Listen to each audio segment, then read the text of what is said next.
The euro and European government bond yields slipped after the EU's most powerful leader, German Chancellor Angela Merkel, won a fourth term, but faced a fractured parliament as support for the far right surged.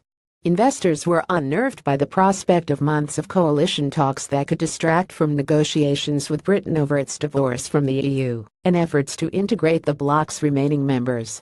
Some analysts said the political uncertainty may also throw into question ECB plans to reduce monetary stimulus, a move likely to be announced at the ECB's next meeting on October 26.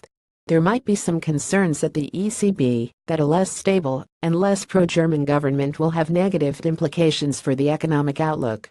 That would be dovish, said Frederick Ducrosset, an economist at Pictet Wealth Management.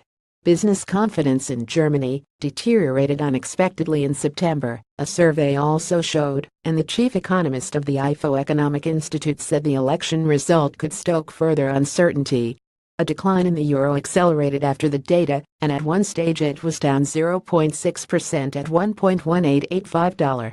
That put more distance between a 2.5-year high of $1.2092 reached earlier this month, when the last ECB meeting fueled expectations the central bank would begin tapering its massive stimulus program.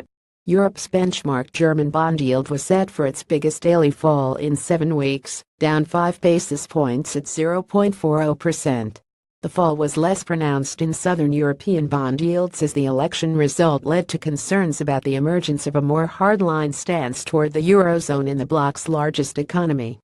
While Ms. Merkel held on to power, the surprise winners were the anti-immigration Alternative for Germany AfD, which became the first far-right party to enter the country's parliament in more than half a century. All parties have ruled out a coalition with the AfD, but investors are unsettled by the possibility Ms. Merkel may have to form a coalition with the Free Democrats, who are seen more opposed to deeper financial integration in the eurozone and might take a more hardline stance on Greece's debt. This suggests headwinds to the euro and periphery, analysts at Morgan Stanley said in a note. The impact on stock markets was less marked, with eurozone shares down slightly. But some investors predict that German stock may in time rise. Elections in France and Germany were flagged among the key risks for investors, and with Ms. Merkel back at the helm of Europe's largest economy, the path is now clear for bullish investors. Money managers from Franklin Templeton to Credit Suisse Group said the weekend's vote in her favor, albeit in conjunction with the rising popularity of the right wing, boosts their optimism for German equities longer term. As valuations on the DAX index remain cheap relative to MSCI's global index of stocks, which, together with forecasts for faster earnings growth than the global average, provides a foundation for gains.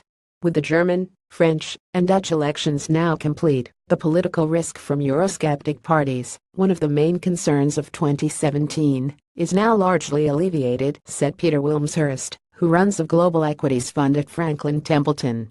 Capital Economics in London said there were reasons markets were little perturbed by the vote outcome. Although the CDU fared a little worse than opinion polls had suggested, it was never expected to garner enough votes to govern without the support of others. Polls had also indicated that the right-wing AfD would win its first seats. Notwithstanding AfD's rise, the result is unlikely to mark a major shift in economic policy in Germany, it said. Additional reporting by Reuters and Bloomberg